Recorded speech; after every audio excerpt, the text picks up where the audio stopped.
We're here, of course, to talk to Larry Kramer. He was the assistant managing editor at the Washington Post. He was the executive editor at the San Francisco Examiner, right? And of course, he created one of the early, very successful business internet media sites, CBS Marketwatch. And so he knows a lot about both worlds. He knows a lot about traditional media. He knows a lot about the new media. Now, of course, he's an adjunct professor at the Newhouse School, right, of public communications at Syracuse University. Correct. And I notice you're not wearing any orange today. I had a tie, but it's orange. It's in the car. Hermes cost me a bundle. But hard to find a good orange tie. Great, great. Well, and of course, the book you wrote. And by the way, the job I really want to have in the future is Chief Insight Officer. What was that? That sounds like a pretty good gig. What do you do as Chief Insight Officer? You think just sit there and have insights? Yeah, but it doesn't pay very well, so that's that's the problem. That's one of the insights. As I said, you wrote this great book called Seascape, Conquer the Forces Changing Business Today. And I thought what we do is just kind of go through the book because it has a lot of thought-provoking ideas and thoughts and kind of explains what's happening today and how you can take advantage of it. So Larry, why don't you just start out and tell us a little bit about a little bit about yourself if you want, but why don't you tell us about how you came about to write this book? Most of my life I spent running newsrooms and then MarketWatch, which was, in the vernacular of the internet, it was about a 15-year overnight success, and it was went through a lot. We started it in the mid-'90s, and based entirely on the theory that content was not a commodity, that we could do something really well, and that there was an audience out there that wanted financial news. If you remember, in the '90s were a big time for people who were day trading, and the public was starting to trade on its own and starting to use the internet and stop using brokers, and we felt, the interesting part of that was they didn't really have the same access to information that the brokers did, and we could start a business that did news for them, and that the people who did that news, right, there were 3 or 4 companies that did, obviously, Dow Jones, Reuters, Thomson, and Bloomberg. And they did it for the professional and charged a lot of money for it. If you wanted a Bloomberg terminal or a Dow Jones terminal, it was $2,000 a month. And people who were trading at home weren't going to spend that kind of money. And then we felt if we actually could build a newsroom and get that news out cheaply or for free, advertising supported, the people who already cover it couldn't really compete with us because they couldn't give their stuff away for free. It would jeopardize these huge businesses they had. And then we did, and we believed. I believe that that financial news, probably financial news and sports, were going to be the first 2 big news categories on the internet, because the news was so short, had a short shelf life, and was very current. I mean, you wanted to know if you were a sports fan and you lived out here and you liked a team back east, you could never find out what happened to them till the next day, and this would be a way to find that out. It would be a way to know how your team did at night. You didn't have to wait for the newspaper the next day.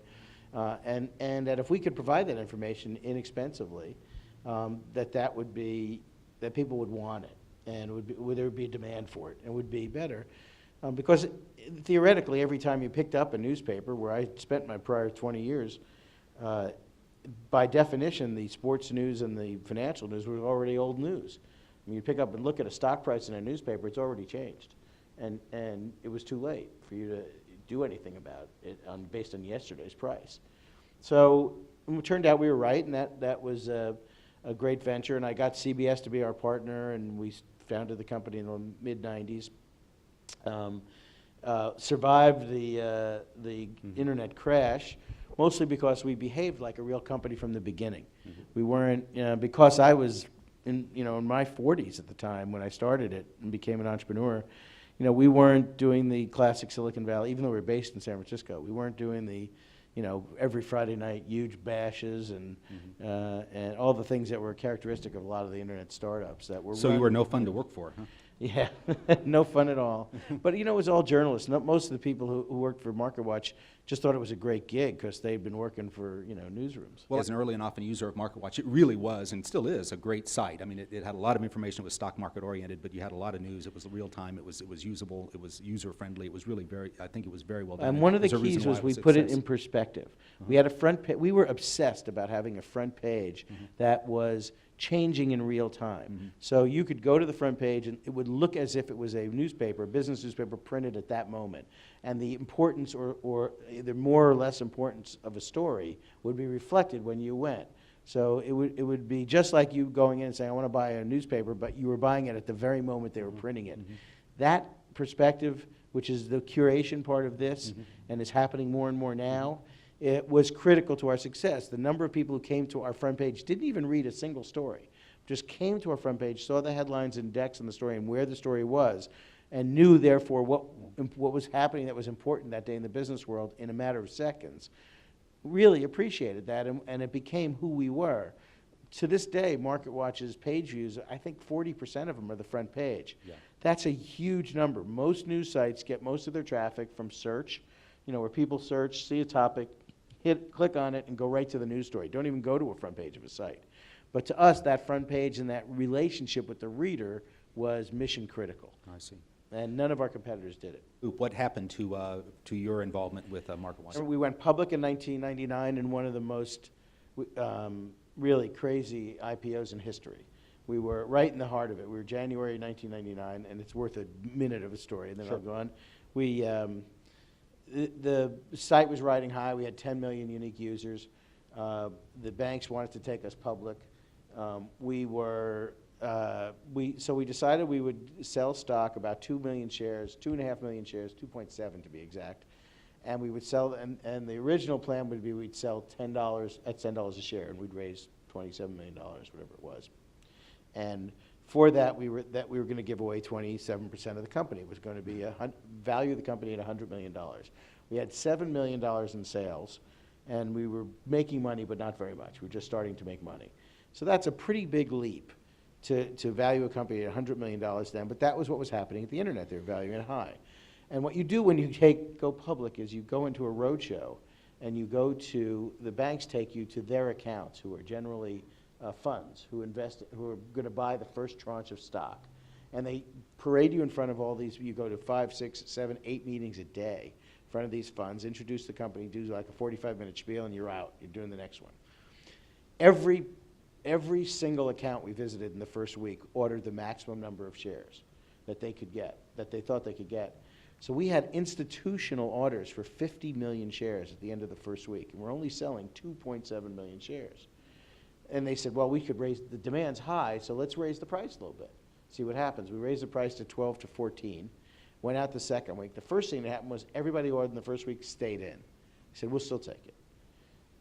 In the second week, everybody we visited, another 50 accounts, all said, we want as much as you'll give us. So now we were up to orders for 100 million shares, again, selling 2.7 million shares.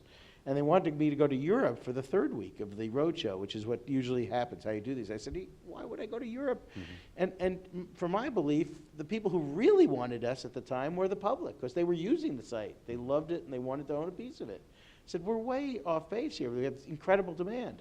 Let's raise the price to like $35, And they said, no, we can't do that. And they explained that, you're going to someday you'll get sued if you do that, because you have to demonstrate a value for the company, why it's worth what you're charging for it. Otherwise, people can say you blew it up for the case of selling it and sold your shares and then it dropped or whatever. So we said, okay. So we argued back and forth, and the bankers felt they could justify a $17 price. That was 70% more than we thought we were worth 2 weeks earlier. And it meant we would raise something on the order of $45 million instead of $25 million, and still only give away 20% of the company, 25% of the company. So we went out. We decided to do that. They allocated shares to all the accounts, all these funds who could only buy certain small amounts, because we only had a couple million. We sold it to them, and the next day, when you go public, you start trading. Those shares start trading on the open market. And we sat there. We're a financial company. We have all the stock quotes and everything on our site, so we're sitting there watching our own terminals to see what happens in the trade the next day. Nothing happens for like hours. And it's like noon in the East, and I call NASDAQ, and I said, shouldn't we be trading? I mean, we have a symbol, we got all the, they said we can't open it. There's an order imbalance. Too many people want to buy it. And it's going to explode. And we'll get it open before the end of the day, but we have to find some buyers. because we have to find some sellers because we have buyers. 3:30 they opened trading. The first trade went out at 65, and in a minute and 30 seconds it hit 130. And it settled down over the course, only a half hour of trading, it settled down to $97 a share. And the volume was 12.5 million, which meant that every share had been traded, 6, 7 times, every single share that was out there. And that all of those funds that we had visited for 2 weeks and bought, they were all small cap funds because we were a small cap company, were triggered out when the valuation of the company hit $1 billion within that half hour. So they all sold. And for their 35 minutes, they made 7 times their money. And whoever bought at, between 65 and 130. Stock actually held up at that range for a year, which was long, but we had it, and that was 1999. In the year 2000, we had an internet crash. Yeah. The company never missed a quarter. As a public company, we hit all of our numbers and grew steadily. But the stock traded with all internet stocks in a basket. So if Yahoo went down, we went down. Didn't matter if we declared a great quarter. It was the most frustrating period to watch. And then when the market crashed, the stock went all the way down to 2, a little under 2, 1.5. Now, we had called everybody together the first day when the stock was up because we only had 35 people in the company and 20 of us were millionaires on paper. And everybody thought, oh my God, this is great. And I called everybody together. I said, if I hear any of you borrowing against these options, I'll fire you. And they go, you can't fire? I said, sure I can. It's no union, and I'll fire you for stupidity. And they said, well, what do you mean? I said, this company isn't worth that. There's no way. I mean, this is a balloon we're in, and a bubble. They couldn't trade the stock for 6 months if you were in the company. So you didn't know what would happen, but a lot of people at that time in Silicon Valley, when stocks were doing that, were borrowing money against the options, buying houses, cars, and then they'd pay it back when their options came up. But if the stock plummets, your options are worthless, and wound up having to sell at fire sales, houses, cars, and everything. It was an insane time. Wow. Just thought I'd throw that in. It's good to remember that was 1999 at the height of the internet bubble, and right. And so yeah, in 2000, as you said, it was quite different. Anyway, then I should finish the story, which was the company was doing well. We survived that crash. We had multiple revenue streams. It was great. We weren't just dependent on advertising. And over the next 5 years, we grew the company. And the companies continued to do well. We reissued everybody's options at $2 a share. With the SEC's permission, we had to delay, wait 6 months, follow the regulations. And I said, this is the way. I called everybody together again. This time there were 300 of them. Said, look, this is the way it's supposed to be. You're not supposed to make millions of dollars overnight.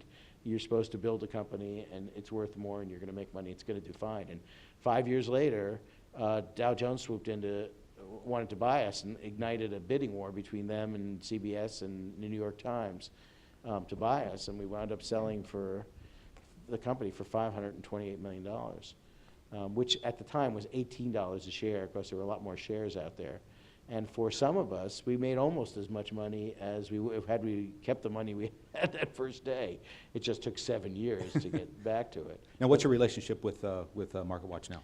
Well, I'm a columnist every once in a while. I have no financial relationship with them now. And when it was sold to Dow Jones, I didn't go to Dow Jones. They won the bidding war. Okay. I did go to CBS as a favor to Les Moonves because CBS at the time, some of you remember, was splitting from Viacom. Right. And all the internet assets of Viacom were going to stay with Viacom, Right. MTV and all that. So CBS needed an internet strategy quickly, so I agreed to sign on for a couple of years and help them build one. Yeah, and you headed up the digital strategy for Right. CBS basically during that time, right? That's right. Let's go back to the book. Let's go to the book, I should say. It's got an interesting structure. You talk about what you call the 4 C's. That's right. And you go through each of the 4 C's, and those are consumers choose. Content is king. Curation, which is basically how shepherding all the information into neat groups, and the final C is called convergence. You go let's go through each of those real quickly if we could, and but then you talk about how these effects or how these trends are affecting products, how they're affecting markets, and how they're affecting businesses. Right. So what I was hoping we could do, like I said, is just kind of go through it real quickly because this is kind of an interesting concept, and I think it could use a little bit of understanding and clarity. So let's start with with the first C, which is consumers choose. Right. And I know that you use the example of, well, for those of us of a certain age, you use the great example of TVs. When I was a kid, you had to get up. My children are astounded by this. You have to actually get up and walk across the room and change the channel, and sometimes fiddle with the rabbit ear to get it to come in. And then it went from there to remote controls, which took a while to kind of take off. And then, of course, we went into cable. And, of course, we went into VCRs and TiVos and the like. Anyway, in that progress, or in that evolution, we went from an era where consumers really couldn't choose. They were really kind of captives. They had to sit there and watch whatever the networks gave them because it was hard to change the channel. There were only half a dozen channels. Yeah, exactly. Well, gosh, I only had, I think 2 where I live. And we went from there all the way up to the other end where consumers have complete dominion over what they watch and when they watch it and whether they watch commercials, et cetera. I mean, we've been in that era for some time. So tell me just talk about that. How did consumers go? Well, I mean, I used it. The book starts with a bunch of media examples. I mean, I'm a media guy. I serve on several media boards, and I understand. I use those as examples. Where it heads is that every company has to become a media company in the new world. They have to deal with their own customers directly. They have to communicate through social media. They have to do all those things. But the beginning of it was, my observation from television. At this point in time, TV network, if they may want you to watch a new show at 10 o'clock Tuesday night, but basically you're going to watch when you want to because you can. And that is the contrast from the days of where CBS owned you before the remote control. If they had you on the evening news, mountains had to move for you to turn that. You get up and turn that channel. And if you had a hit show at 8 o'clock, and the best way of getting a new hit was to put it on at 9. And because it would be the next show, and those were coveted spots. And networks would own you, and the network brands meant more. They were actually more built around the news operations. When you stop and think about it, our big networks, CBS, NBC, ABC, Fox, have their brands don't really mean anything. The real brands are the shows. You watch CSI, and people may not even remember what network it's on. They have the network, they have the local call letters to think about of the station. But the consumer has gradually assumed more and more control. And it started with the remote. I was always marveled how my kids, who grew up in a cable household, didn't know the difference between CNN and CBS. To me, there was like huge difference. One's a broadcast network. What's a broadcast network? It's like another button. That's all. And think 5 years from now, every TV that you're buying today has an internet connection on it. And soon that remote control, you'll be able to not just go from to CBS or CNN or TBS or a cable network. You'll be able to go to funnyordie.com. And if Will Ferrell wants to start a new comedy, he's not going to have to go to a TV network. He'll just put it up at the new version, the new show up at 10 o'clock on Tuesdays. From that point on, you can go get it and watch it. It'll be interactive. So, it's hard to believe, but that next generation of kids is going to look at you like, what do you mean there are only 1,000 channels? There's millions of channels. I can go anywhere I want to go, and I just have to use this remote, which they'll know how to use and we won't, and that's just the way it is. And so that gives this consumer a huge amount of power, and kind of leads us to a little bits of content. Right. You made several good points. One of them is that that consumers have more choice in almost every category, and kind of more easy choice, more kinds of choices. And something I thought was interesting, and then I highlighted. Consumers increasingly have the choice not to commit. You cited several examples. I like the one about Zipcar. Zipcar now rents cars by the hour for those who don't want to commit to a whole day. And so anyway, consumers have a lot more choice than they used to have. And it's partly because the digital world has broken down the traditional distribution systems. You can get, Amazon's a perfect example, or eBay's a perfect example of it's a medium that matches buyers and sellers of anything. So if you want to buy something, you can go on the internet and find all kinds of choices. If 20 years ago you wanted to buy a Persian rug and you lived in San Francisco, there were 2 stores that you could buy it from. And by owning that market, they owned you. And they could charge what they wanted to, and that was it. And you didn't really have much choice. You had one or the other, and they were owned by brothers. Now, if they want to charge you a price for a rug, You know, you can get online, you can see what that rug costs. You can go back to Iran and look at the rugs where they're being made and say, well, why is this going to cost me 4 times as much here? And so again, it's the consumer ability to get to basically find out what the real deal is.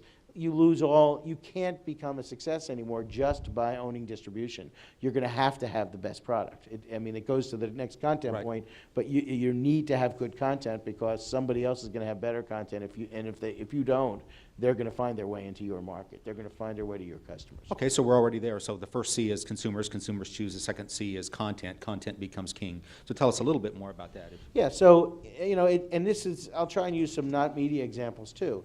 If you're Ralph Lauren and you're making clothing, and it used to be they started by selling it in their own stores and they were high priced, and then they wound up going into Macy's and broadening their market and doing that. Now you can get Ralph Lauren clothing on Gilt on the web, which is a site that sells designer clothes inexpensively, usually moves, it's like an outlet almost for them, but it's targeted. It's a certain kind of way you can buy it. You can buy it in a store, in a discount store, their own discount stores, or an outlet store. There are 5 or 6 places where you can buy it because they're trying to reach out to every kind of market. They know that there are people who can get it cheaper, and they want to be the ones selling it to them. They don't want to have people getting designer clothes somewhere else, but it's the quality of their clothing. If it holds up, they have to learn to treat and they are learning to treat customers as their customers the way they'd like to treat them, no matter how they come to them, and use each of these different forms of medium. In network television, again, I'll go back to it. You own that show. If you were NBC in the past, in the early days he was reminiscing about, worst you came in was 3rd. If you had a bad year, you put on 10 bombs that year, you'd make $8 billion instead of $10 billion, and you'd come in 3rd because there were only 3 networks people could watch. How many times have you hear now where cable networks are out drawing the parent network on a show because it's a really good show, and the networks are cutting shows after the 2nd show sometimes because they can't justify their nut. The cost of putting a show on NBC is, if you don't have a 10 million audience, they're going to throw you overboard, and that's ridiculous. There are audiences that could support a lot of those programs at much smaller levels, and they are now. So if you lose the value of that distribution network, of owning that distribution, of forcing somebody to watch you or 3 others, you lose the ability to own that audience because the audience, and you did over cable. First you did over broadcast because there were only 12 stations. Then when the cable companies came in, you were still bound by whatever they decided to put on. They were the only way you could get anything into your house because people pulled the antennas down once they got the cable company. Now cable has to deal with satellite, has to deal with Fios, has to deal with the internet. So nobody's really got a monopoly on it anymore. And the winner will be who has the best program. People want to watch the best program. If the program stinks, they're not going to watch it anymore because they don't have to. Why would they? And you can translate that to almost every experience, to an airline, to you don't have to fly United at $900 to go to New York anymore. And so United has to adapt to that fact, and they may still want to charge a lot of money and give you a lot of good service, but they're going to have to find ways to also get people on the plane at a lower price, or they're going to lose their business. We're using the word content, but it's really, in a way, we're talking about products and services too. Broadly defined, it's content is what you do, right, and how it differentiates what you do. And that's again, it was the fundamental beginnings at MarketWatch. It was that with a bet that content wasn't a commodity. A lot of people said, oh, you're going to do financial news on the web, who cares? Yeah. Everybody does the same news. And I said, no, it's not the same. You can be better at something, you can be faster, you can be, more, one of the great examples of content, even in form factor, is Apple. Apple's been a huge success, and when you stop and think about Apple's success, not one of their ideas was the first time it ever happened. Not one of their ideas is original. They just do such a good job at serving the consumer and making it easy to use. They win. The computer, they weren't the first computer, but they stopped and looked at what was wrong with computers. Everybody could spend a month trying to plug in a computer when they bought it. What cord goes where? What goes to the printer? What goes to the big screen? And these guys built a computer with no plugs. Everything was pre-wired. It was in a box. Turned it on, there it was. You didn't have to wire anything. It was like brilliant.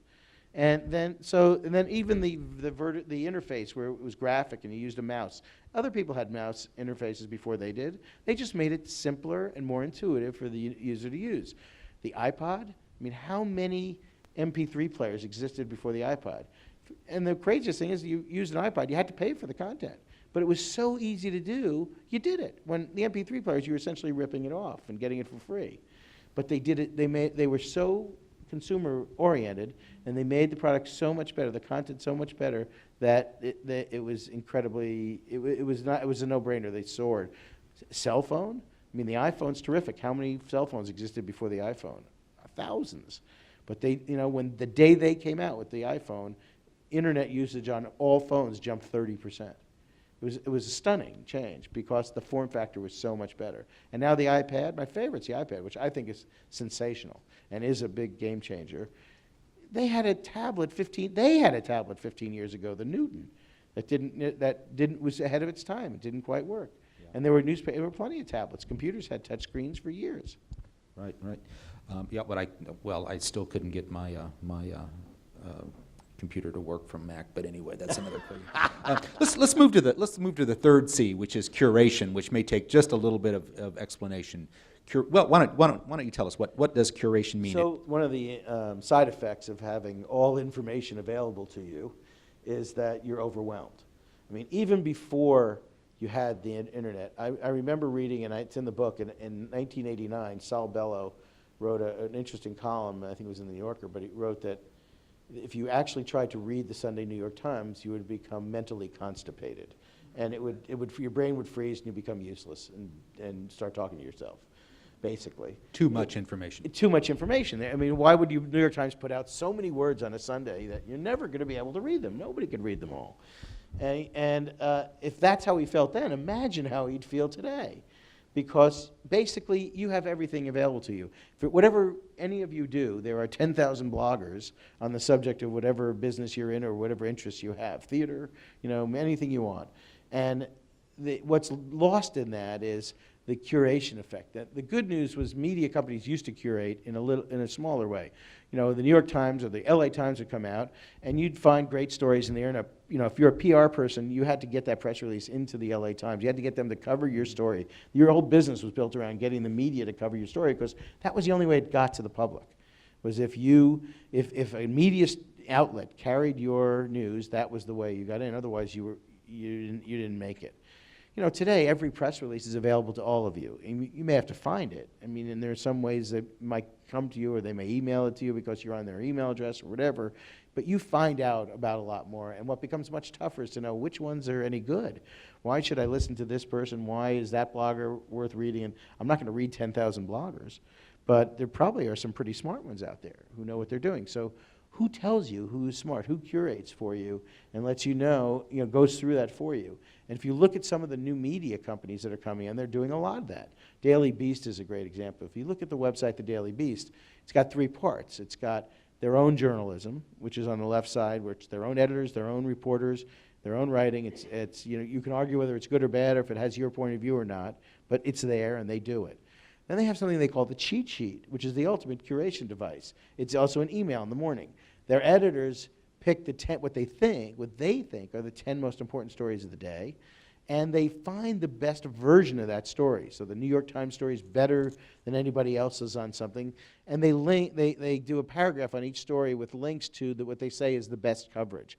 So just read the New York Times version of this, read the Chicago Tribune version of that story, read the CBS News, go to cbsnews.com to see this version of that story, it's better. And here's, by the way, a sidebar that the New York Times has on this. It's basically spending a couple hours. You have to accept the fact that they have a point of view and you're embracing that point of view to a certain extent because they're making that decision for you. But they're picking these stories and curating them and saving the time of looking around to see who did the best version because you don't have time. And presumably they've made your morning go a lot faster if you're interested in looking at what's hot by going through all that for you.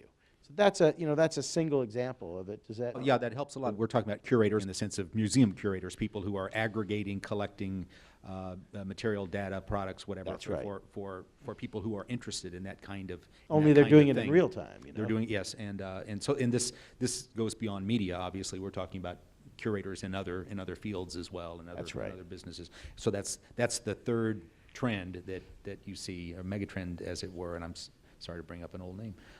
Let's move to the fourth factor, and that's convergence. Convergence remakes, the subhead is Convergence remakes communication and organizations. And I know that you told the story of, and I know we're just a couple of old newspaper guys, but you told the story of how when you first saw USA Today, and I remember I had kind of the same reaction, so it spoke to me. You said you were with the Washington Post at the time, and you told an interesting anecdote. You said you had a story that day about something about the agriculture department. It was a 20-inch story with a headline and 20 inches of type, and it was well done and insightful and knowledgeable. But USA Today had a story that was about 4 inches, had a picture, a quote, a subhead that was snappy, and a graphic, yes, Showing and corn prices going up. I mean, yeah. And that was 30 years ago. It was a great lesson for this. It was a convergence of visual aids, not just words, to tell a story. So, and which ultimately is what the iPad is. And the iPad will converge all forms of media into one, and storytelling will change because you can use video when that's effective. But in this example, which was 20, 30 years old, USA Today, all of the people, those of us in the news business, were mostly looking down our nose at USA Today. They were calling it Mick paper. It was like bite-sized chunks, and everybody was being critical of it because it didn't, we were about investigative reporting and long stories and all that stuff.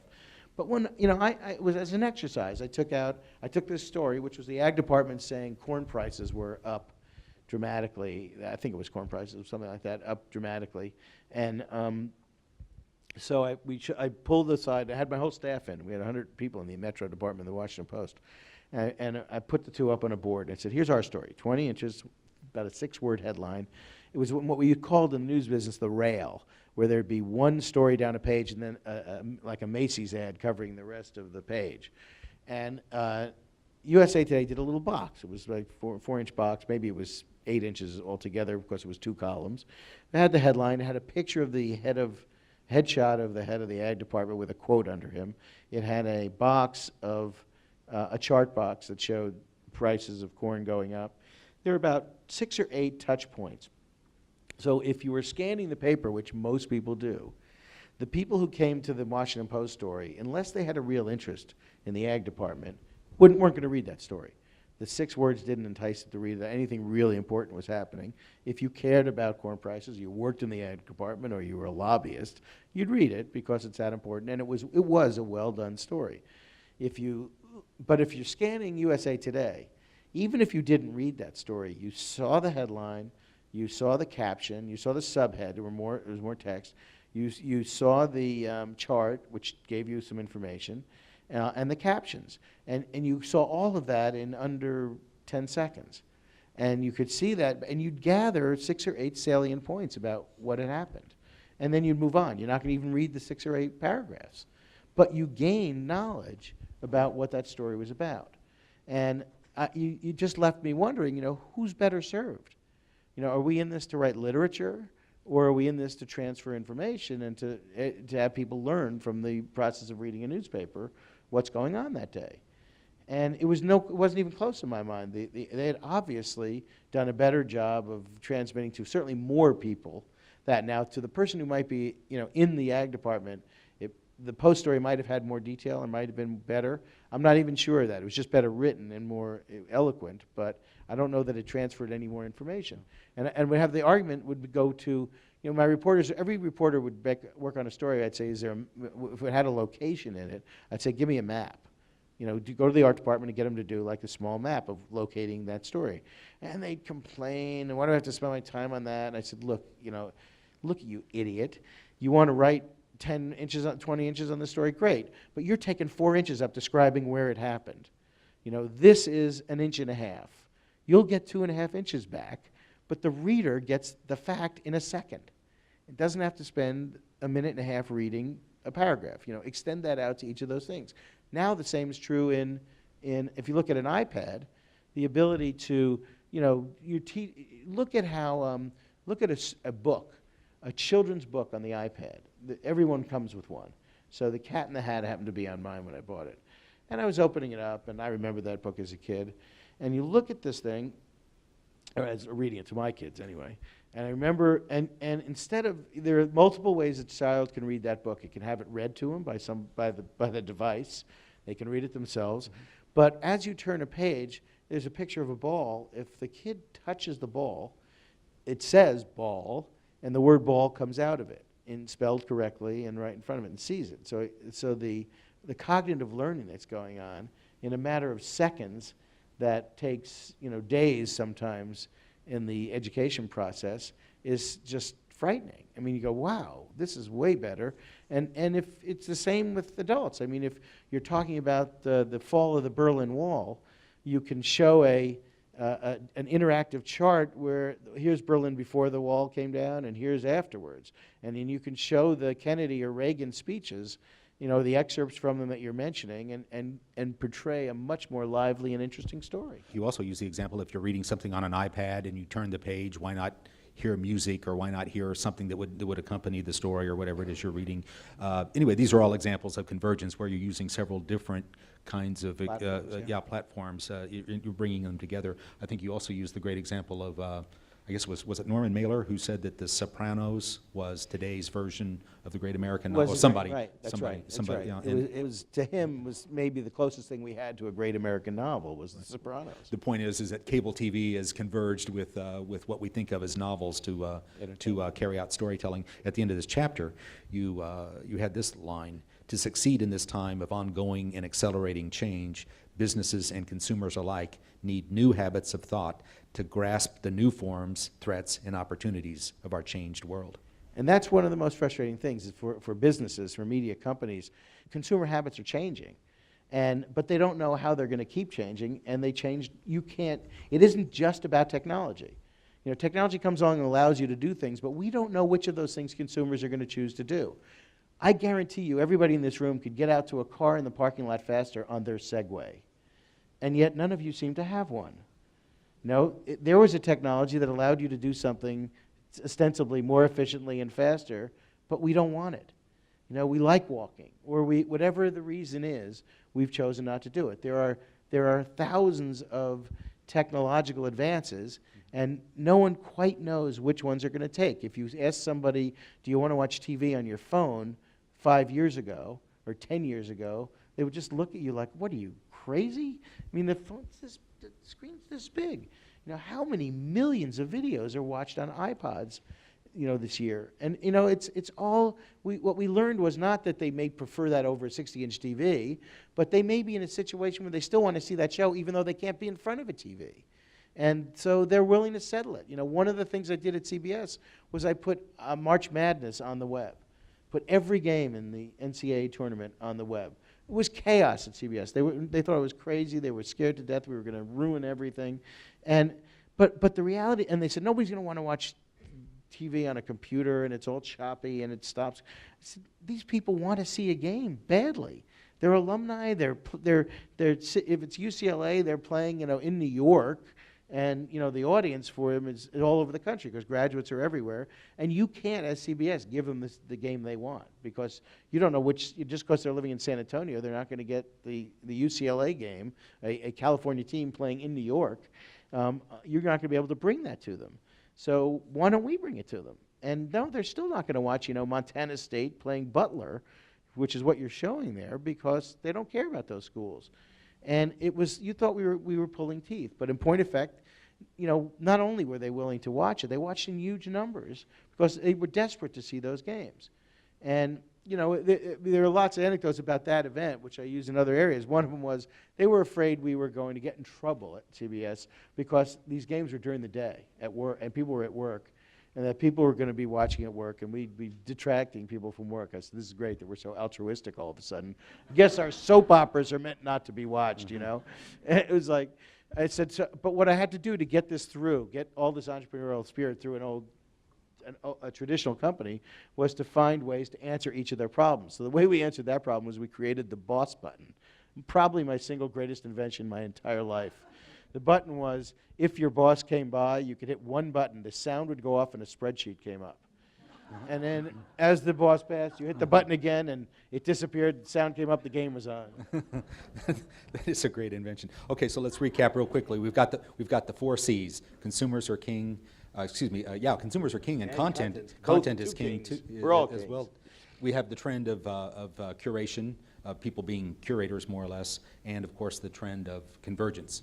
So now let's move on to the effects of those things, and we'll open up to questions here in a few minutes. But since we're starting to run a little bit short of time, let's go through this quickly if we can. What are the effects of those four C's on markets? They dramatically impact distribution. If you're, I used Ralph Lauren. If you're Macy's, for instance, you have to accept the fact that your customers are going to have multiple ways of buying your product and want to. And you have to change how you do business. You can't reward your store managers only on sales in that store, because he'll do things or she'll do things that influence that may not be, in fact, best for the customer. Customers may now be coming in and looking at things and going home and ordering, because you might not have their size, or because for 100 reasons they like ordering at home, they want it sent to their kid somewhere else, whatever it is. Or they may see something online and not choose to order online and come in and touch it and feel it and buy it in the store. Or they may wait for it to be on sale at Gilt and decide to wait for that, or your outlet stores or whatever. And you have to understand that your relationship with your customer goes beyond what was simple in the old days. If you're at CBS, you got to understand that they want that show, but they're not going to watch it at 10 o'clock Tuesday night. And by the way, they might not watch the ads if you allow them to not watch them. And you're going to have to figure out, how am I going to get revenue for this if 3/4 of the people aren't actually watching the ads? It's intensely disruptive. I mean, it's changing the markets for them. And yes, me putting things up on the internet the day after the show showed means that it used to be, if you watched a TV show, it had 22 or 24 episodes during the year. On average, you missed 8 of them. Most people miss 8 to 10, because you were out that night or whatever happened. The old days, you had to wait till reviews came around, until reruns came around. Thank you. In the next year, or you were basically out of the game until that happened. And if it was a show that was a continuing theme, like Lost or something, you were screwed. Or Survivor. You miss 2 of those, you're done. You're just not. I'm not bothering, because I can't figure out what's going on anymore. So now, you miss a show, and there's like 8 ways to see it the next 3 or 4 days if you want to. And you can go back, and people are seeing more and more. Now, what's that going to do to the rerun market? How much are you going to be able to charge a secondary network, and what do they have to do to make money to get it? So all kinds of things change. I was looking at Entourage, which is a show I watched on HBO, and I missed a few. And there were a couple episodes I actually hadn't seen, and it's showing on Spike now, right, which is a regular cable network, but it has ads. And Entourage on HBO is about 20, 25-minute show, because there were no ads in it, right? HBO's paid network. It took 45 minutes on Spike to watch a 25-minute show. There was, in the middle of the show, a 10-minute ad pod. I almost fell asleep. And I kept waiting for the show to come back on. I said, you know what? I'm not going to do that anymore. I'm never going to watch it on there. Why do I need to do that? So you have to change you're going to have to change your business. Well, we're talking about the effect on markets, but you had a great example that really kind of resonated with me. You think about all the people who used to market, all the companies that used to market through telemarketing, and of course a lot of them went away with the do not call lists, et cetera. But you had the interesting point, and let me just read here. 2 generations ago, a telephone call carried a certain weight of obligation, almost like a visitor banging on your door. But increasingly, we live in a complex new culture of layered permissions and partial grants. We use technologies not just as our butler, but as our receptionist and our bouncer to limit control of others' access. My father will answer a call from a stranger during dinner. My daughter doesn't answer a call from someone she knows, no matter what the time. These are examples of, I think, of consumers being king.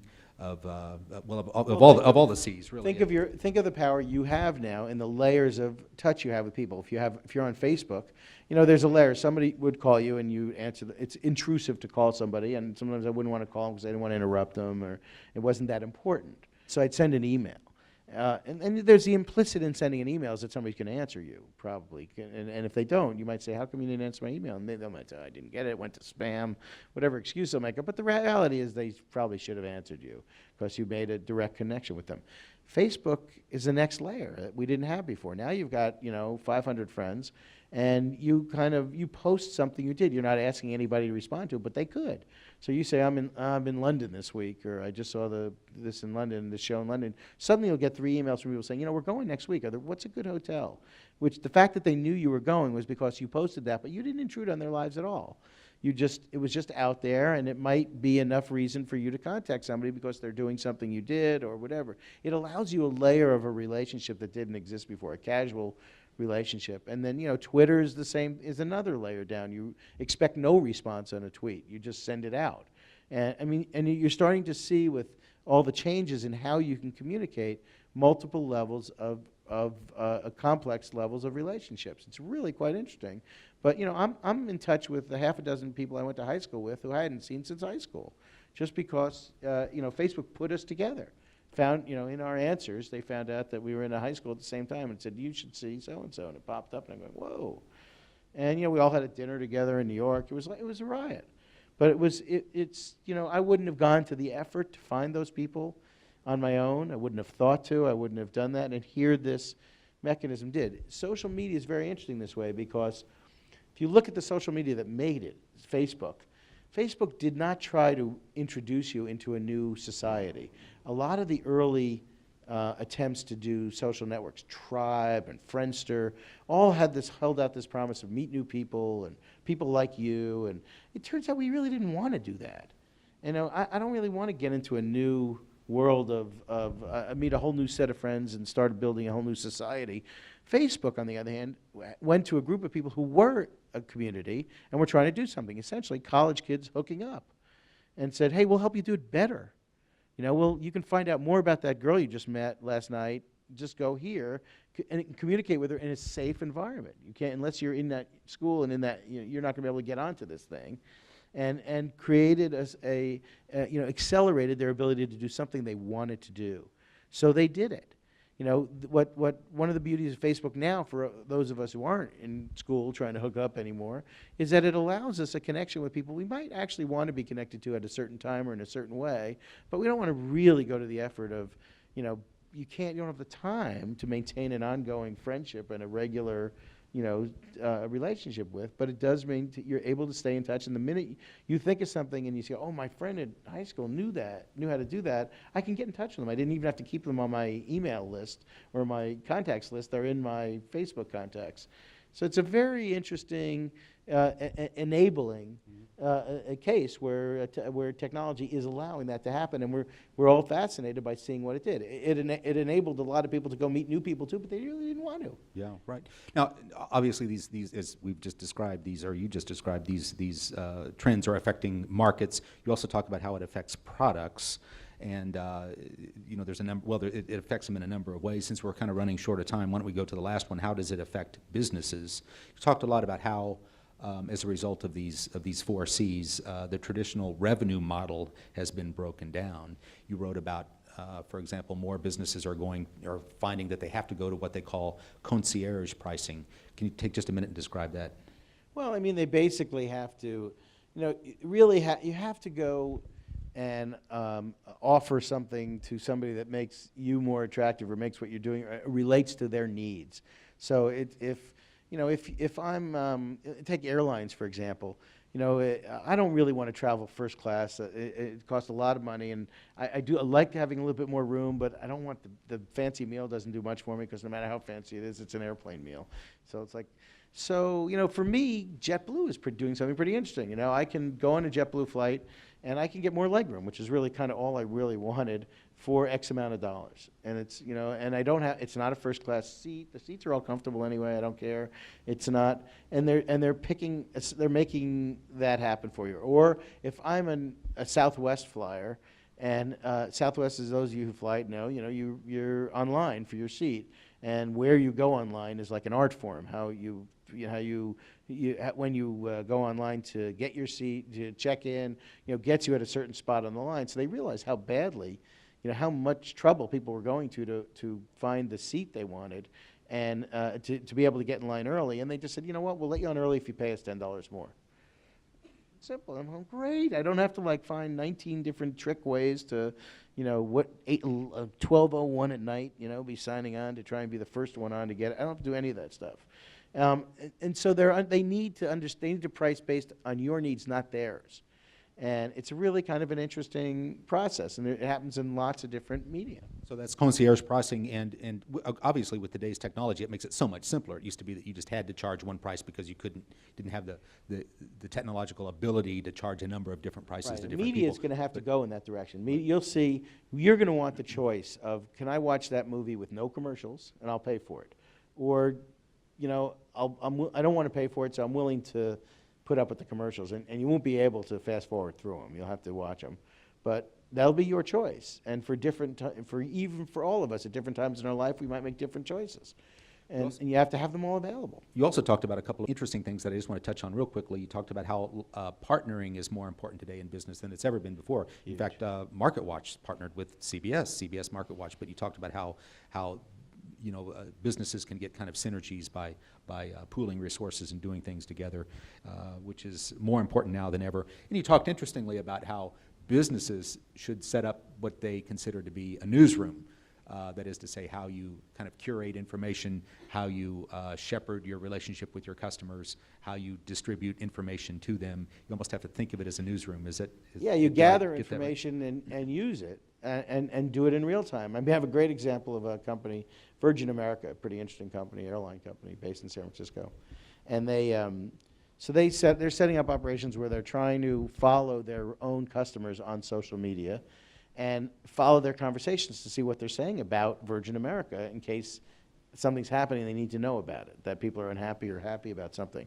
Great example of something that happened. They had a guy, they have wireless on Virgin flights. You can actually get on the internet.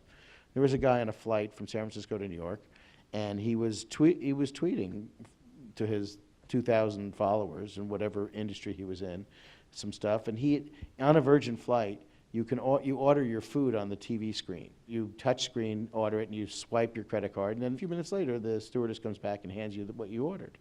Very convenient. You don't have to get up. They don't have to have carts going down the middle of the airline, which is a very good thing, not disruptive, very thoughtful. So he went and did it, and half hour went by, and didn't get a sandwich. So he's tweeting about what a screwed up airline this is. Yeah, it's all very good, but what if it doesn't work? And one of the kids they had on the ground in their newsroom, we'll call it whatever you want, who are watching social media and looking for Virgin America's name to come up, sees the tweet, calls the operations center. Operations center calls the pilot. Pilot brings the guy a sandwich. And the guy goes, now he's tweeting about this is the coolest company that ever lived. So in this half hour, they've converted a viral disaster to a free ad campaign, among thousands of people. And it's increasingly harder to know how to advertise to the people who care about you, but the way you learn about them is to listen. You have to listen. You have to have a two-way relationship with your customers. You have to both communicate to them what you're trying to do, and you have to listen to what they say and respond. Great. Let's take questions from the audience, please. We do have just a couple of minutes. While we're waiting, can you tell us, Larry, how long did it take you to produce this book? 2 years. The first year I had a great old agent who was I don't mean old that way. I mean she's a traditional agent, and she does it the old way. She said, "Look, I want you to, you're a first-time author for books. I've written millions of words as a journalist, but I'd never written a book. So I need you should do a 100-page proposal." So it took me a year because every month or two, everything changed. I had to kind of restart, Everything was going through chaos. Finally, I said, I'm stopping now. I can't do this anymore. Let's just hand this one in. So it was 100 pages. We fixed it up. It was good. And 10 or 12 publishers got interested. I met with them, got it down to 4 who actually bid on the book, which was great for me as a first-time author. And then I met with them. The book was originally about media, just about the media industry. And the working title was Tailspin, T-A-L-E, spin, because it was a play on words. It was the new storytelling process was going to change, how it was changing everything. And media companies were already in a tailspin. It was from the business point of view. HarperCollins, one of the people I met with, said, "Now look, this is a great, it's the 100 pages are wonderfully written. We know you can do it. You're the right guy to tell the story. But we think the story is really these 4 pages." And it was a throwaway 4 pages I had in there that was, by the way, it's not just going to affect media companies, but every company is going to have to become more like a media company. And that's going to be a big change for everybody, but it's just starting to happen. They said that's the difference between a book that's just about one industry, already in decline and would be an old story in a year, versus this is going to be about every industry, and it's an upbeat book because there's still time. And you can give people insights into, I guess I am the insight editor, insights into what to do and how to change it. And it changed the book, and then I had to re-report it, of course, so that took the second year, and here it is. Can I download your book Yes. on Amazon? Yes, it was actually available. I insisted that it be available from the day the book came out. The irony is, I actually have made some changes in the digital book that were made before the print book ever hit the stand, before it opened, before it started selling. So it's a slightly different book, only very slightly, only a couple minor changes. But I'm in debate with them now about how often I can update the book you buy online. And it's not because things are wrong. Hopefully the themes are universal and last, but because I like to use current examples. So I write a blog, and I write for several, I still write for MarketWatch, sometimes for the Daily Beast, for Business Insider, and I try to take stories of the day and apply the book's rules to them, so it's in a way it advances the book online. But I'm trying to see if there's going to be a formal way where I can do that on an ongoing basis with the publisher and what we publish. And a second question, actually. Because participation, both personally and in business, is kind of a zero-sum game, what do you think the impact is going to be on businesses and people? The impact of what? Of participating in social media, given that there's only so many hours in the day, and yes, no. Well, in some areas, technology will help them be able to do it, which they couldn't before. You can follow people, you can monitor responses, using electronic help, and it doesn't just have to be about people. The irony is that several companies are doing a great job of it without using any technology. And in the book, I have several examples, particularly some in Europe, of companies that are doing great, what we would call social networking, but they're not on Facebook, or they're actually talking to their customers. They have phone banks that they call into, and they're using more traditional ways. It is about trying to solve that problem, their problem, not yours. But in fact, if you've got 10 million users of your product, you're not going to be able to talk to them every day. And so having layers that we talked about, instead of a personal contact layer, but contact layers for your customers to have with you, whether it's on the phone, on the web, giving them more information, being open with them, being responsive. The difference between trying to deal with Apple and trying to deal with AT&T is night and day. I get on an Apple site, and I'm given like 4 choices of how do I want to deal with customer service. Do I want them to call me? They'll call me right now if I click this button. Do I want to have a live chat? And I always leave the Apple thing, even if they didn't solve my problem, feeling like, boy, they gave it a great shot. And I didn't wait, I didn't have to go through a lot of hardship to get to the answer. AT&T, it's like you're on your 9th call. Every time you're transferred, you have to go through the same 17 steps to get to a person. It's torture, absolute torture. It doesn't cost them that much to make that better. And yet they're not doing it because, and so understanding that it has to be a two-way street and that you're there for them, just that consideration is a huge difference for companies. I have a question about, I think what you're talking about is the way that content is conveyed, that's shifting with, say, the iPad and Yes. everything, that will be more effective. But what do you think about the actual content of the content? As consumers have more choices. Well, it has to stand on its own more. Again, if you were going to London and you decided next week you want to go to London, the way you would look up who's got good hotel rooms 5 years ago is you'd find a 6-month-old Travel and Leisure that had London. You'd maybe have 2 or 3 places you could have gone to, a library or whatever to it. You'd look for a Zagat guide or something, all of which would have limitations.